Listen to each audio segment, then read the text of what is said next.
नमो नारायण मित्रों, आज आयुर्वेद की शब्दावली वात पित्त कफ को हम समझते हैं। वात पित्त कफ को समझने के पहले सबसे पहले हमको समझना होगा पंच महाभूत। पंच महाभूत यानी पांच महान तत्व। ये पांच महान तत्व कौन कौन से हैं जिनसे कि इन त्रिगुणात्मक दोषों का, त्रिगुणात्मक प्रकृति का निर्माण होता है, यानी वात पित्त कफ का निर्माण होता है। पंच महाभूत धरती, वायु, अग्नि, अंतरिक्ष, जल।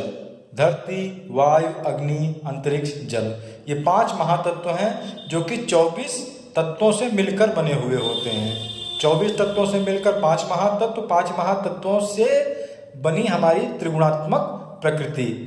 त्रिगुणात्मक प्रकृति। अब त्रिगुणात्मक प्रकृति में प्रकृति को पहले समझते हैं। प्रकृति यानी कि ईश्वर द्वारा किया गया कार्य। प्रकृति यानी ईश्वर द्वारा जो कार्य किया जा रहा है, देवताओं द्वारा जो कार्य किया जा रहा है, प्र द्वारा की गई कृति ही प्रकृति है। प्र माने प्रभु, प्रभु द्वारा की गई कृति ही प्रकृति है। प्रकृति हमारा अपना स्वभाव, हमारा अपना नेचर, हमारा अपना क्रिएशन, हमारी अपनी बनावट, इसको कहते हैं प्रकृति। अब तीन तरह की प्रकृति कौन कौन सी? वात, पित्त, कफ। वात के नाम में ही जुड़ा हुआ है, ऐसा लग रहा है जैसे वायु के विषय में ही बात की जा रही है। वात का मतलब मोटे तौर पर वायु, डायरेक्ट नहीं, मोटे तौर पर वायु। वात जो हमारी प्रकृति है उसका निर्माण अंतरिक्ष और वायु के मिलन से होता है। वायु यानी कि पूरे संसार में जो कुछ भी ट्रांसपोर्ट हो रहा है उसका ट्रांसपोर्टर, और अंतरिक्ष जो भी स्पेस आपको प्रोवाइड हो रहा है इस पूरे ब्रह्मांड में, वो है अंतरिक्ष। वायु और अंतरिक्ष मिलकर बनाते हैं वात प्रकृति। अब इसके आगे बढ़ते हैं। जल और अग्नि, जल और अग्नि ये मिलकर बनाते हैं पित्त प्रकृति। इसके बाद धरती तत्व से बनता है केवल और केवल कफ। जो कफ की बात की जाती है वात पित्त कफ में, सबसे पहले उसी को समझ लेते हैं। कफ यानी धरती। धरती का हिस्सा जो भी हम सेवन कर रहे हैं, जो भी हम एकत्रित कर रहे हैं अपने अंदर, जैसे कि जो हमारे अनाज हैं, अन्न धरती में ही होते हैं। एक बीज डाला 100 बीज निकला, तो 99 बीज तो धरती ही हुई ना, केवल परिवर्तित रूप है।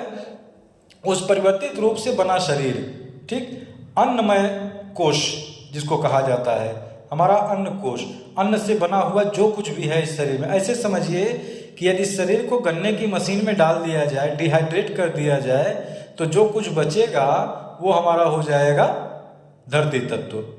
हाँ, तो धरती तत्व। इसके बाद समझते हैं पित्त। पित्त यानी कि अग्नि और जल का मिश्रण, जो हमारे शरीर की काइनेटिक ऊर्जा है। वास्तव में जो हमारे शरीर की ऊर्जाएं हैं वे सब मिलकर पित्त द्वारा ही चलायमान होती हैं, नियंत्रित की जाती हैं। पित्त ही सबको सामूहिक रूप से कहा जाएगा, सबको सामूहिक रूप से पित्त ही कहा जाएगा, क्योंकि जल ही हमारे शरीर की ऊर्जा का स्रोत है। कैसे है? जल का जब आप केमिकल कंपोजिशन देखते हैं तो होता है H2O, हाइड्रोजन के 2 परमाणु और ऑक्सीजन का 1। H2O, ऑक्सीजन क्यों लगा है अभी मैं बताऊंगा आपको। H2O यानी हाइड्रोजन और ऑक्सीजन मिलकर जल बनाते हैं।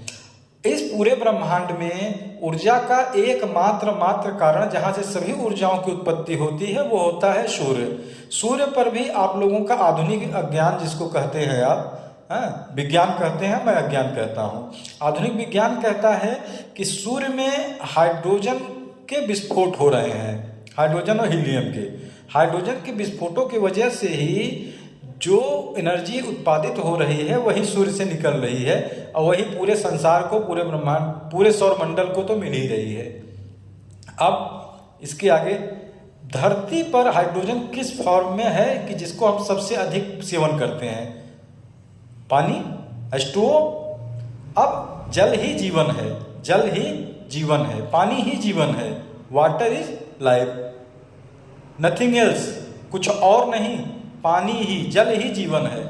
तो जल ही जीवन के कॉन्सेप्ट से समझ में आया कि जल के अंदर जो निहित ऊर्जा है और जो वायु है, ये दोनों मिलकर ही जीवन का निर्माण कर देते हैं। जो हमको दिख रहा है जल, इसको केवल जल कहना उचित नहीं है, इसको जीवन भी कह देना उचित है, क्योंकि इस धरती पर जीवन वहीं वहीं है जहाँ पर जल है।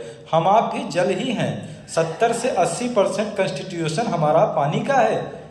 6 से 8% हम केवल मिट्टी रह जाते हैं। 6 से 8% मिट्टी, 70 से 80% पानी मिलाकर भी ऊपर वाले ने हमको ठोस बना दिया है। ठोस नहीं है हम, ऊर्जा शरीर हैं, पित्त जिसको कहा जाए। अगला है वात। ये ज़्यादा महत्वपूर्ण है। क्यों? क्योंकि सबसे अधिक रोग इसी दोष के कुपित होने पर प्राप्त होते हैं। वात वायु और आकाश का मिश्रण, एक वायु और आकाश का एक साथ काम करने का जो प्रोडक्ट होता है, जो प्रोडक्शन होता है, उसको हम वात कह सकते हैं। वात हमारे लिए बहुत महत्वपूर्ण है क्योंकि सबसे ज़्यादा वातज रोग ही हमें परेशान कर रहे हैं।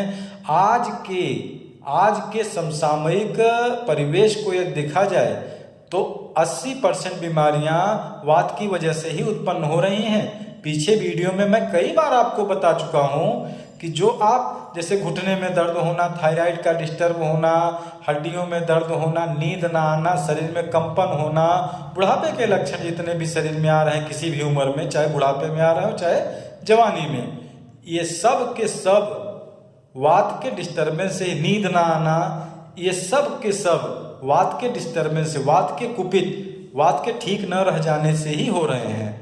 अब अगले भाग में हम ये समझेंगे कि वात, पित्त, कफ क्या क्या कॉम्बिनेशन है, कैसे ये एक साथ काम करता है और किसी शरीर में इनके अनबैलेंस, डिसबैलेंस हो जाने पर वह शरीर किस प्रकार बीमार हो जाता है।